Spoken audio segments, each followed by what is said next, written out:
Thank you. Senator Hawley. Thank you very much, Mr. Chairman. Mr. Chairman, it's great to have this hearing. Thanks for calling it. Thanks to all of our witnesses for being here. Professor Shaw, nice to see you again. Let me just start with you, if I could, Professor Shaw. You talked about the fact that there have been lots of rulings against the Trump administration. That's absolutely statistically true. I disagree with almost all of them. In fact, I think all of them.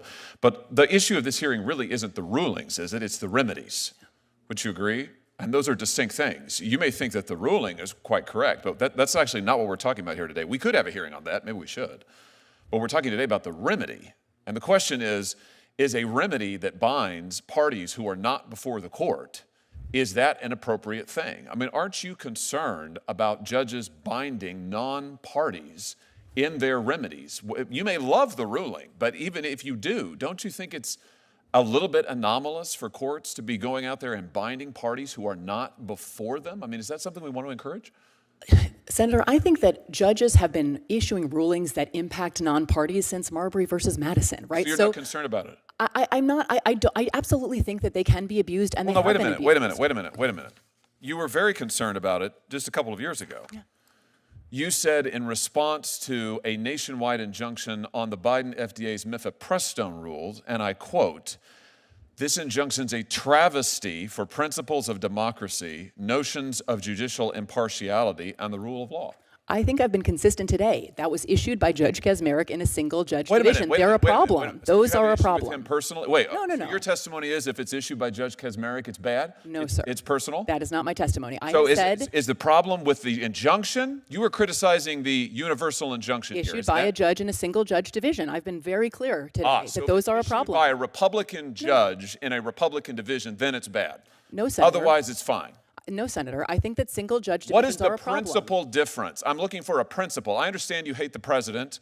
I understand you love all of these rulings against him. You and I both know that's not a principle. You're a lawyer. What's the principle that divides when issuing a nationwide injunction is okay when it's not? When the Biden administration was subject to nationwide injunctions, you said that they were travesties for the principle of democracy. You didn't say the referral to Judge Kaczmarek was a travesty. You said his injunction was a travesty for principles of democracy. Yeah. So, in other words, the translation is just you didn't like the outcome. Is that right? No, Senator. Look, we're talking about, I don't think Article 3 precludes this form of relief. So we are talking about prudential considerations. Prudential meaning political? No. Then give me, so far I have yet to hear it. You've been questioned by multiple senators. I have yet to hear a principle other than the fact when you like the ruling, you think it's great to apply it nationally, including non-parties. When you don't like the ruling, it is a travesty for the principles of democracy, notions of judicial impartiality, and the rule of law. Look, Senator, I'll say I think I am self-aware enough to know that my view of the underlying legal question, I am sure colors my perception of the remedy. I think that we should all acknowledge that. And yet I do think and why shouldn't we stop nationwide injunctions for everybody? I think that's what we're talking about today. Because I'm not willing to leave without relief non-parties who are injured. No, you're not willing to leave without the ability to bind President Trump. No, I right? think that... I mean, when it's Biden, it's okay. No. When it's Biden, it's a travesty. When it's Trump in office, it's no holds barred, whatever it takes, right? I believe in a powerful... What was it that President Biden's staff said? We've got to do undemocratic, unconstitutional things to save democracy. Why is this the same I believe thing? in a powerful president. I do believe in presidential power, but power and constraint are not at fundamental odds. What is the principle? What is the principle? The legal principle. You've referenced prudence. You've referenced the judges you don't like. What's the principle of when an injunction binding non-parties, which was never done in this country before the 1960s? And let's see the chart. In today's political battlefield, few legal tools are more controversial than the nationwide injunction. Once a rare judicial remedy, now a hot-button issue sparking fierce debate in Congress. And in a recent Senate hearing, it all came to a head. Senator Josh Hawley took the floor, and what followed was a grilling legal cross-examination that put the very integrity of the courts under fire. The showdown over judicial power, are nationwide injunctions destroying democracy? It began with a simple question. Can judges bind people who aren't even part of a lawsuit? Senator Hawley challenged Professor Shaw directly. Aren't you concerned about judges binding non-parties? You may love the ruling, but don't you think it's a little anomalous for courts to be going out there and binding people who aren't even in front of them? The precedent goes back to Marbury v. Madison. But Hawley wasn't buying it. The chart, the Trump chart, which was done really only once Trump came into office for the first time. You don't think this is a little bit anomalous? You don't think that's a little bit A strange? very You think this plausible is good for the rule of explanation, law? Senator, you have to consider is that he is engaged in much more lawless activity than other presidents, right? You don't think you must this concede that was as a never possibility. used before the 1960s, and suddenly Democrat judges decide we love the nationwide injunction, and then when Biden comes to office, no, actually. It's Republican appointees as well, Senator. don't like And the 1960s is where some scholars sort of locate the beginning Can you of this. But identify one others, before then? Mila Sahoni, who's another scholar of universal injunction, suggests 1913 is actually the first. There were others in the 20s. The Republic endured for 150 years before there was a nationwide injunction. Well, the federal government was doing a lot less until 100 years ago. So there's many things that have changed in the last 100 or the last 50 years.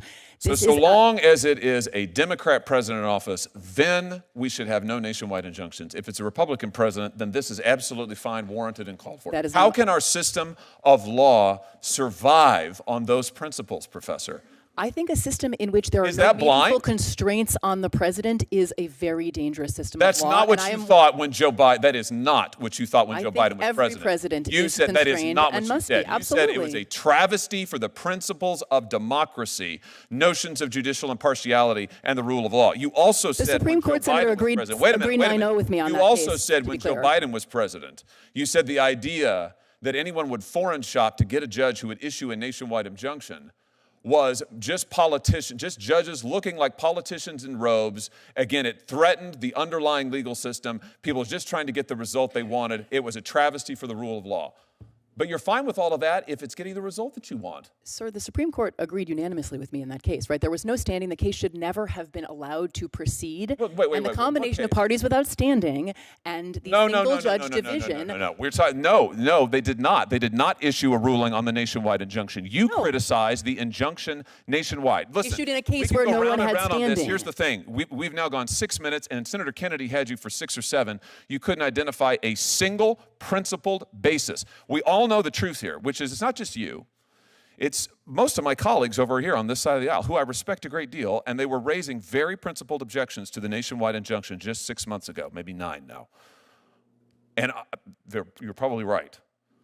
My point is that all that's changed in 9 months is the occupant of 1600 Pennsylvania Avenue. And I realize that my colleagues on this side of the aisle very much dislike that individual, and I realize that you think that the rulings that he has lost Interprets the law, but who decides how far that interpretation can reach?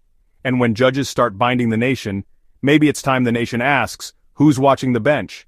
Drop your thoughts in the comments. Are nationwide injunctions necessary justice or dangerous overreach? Subscribe for more sharp political analysis. Like the video if you believe in checks and balances.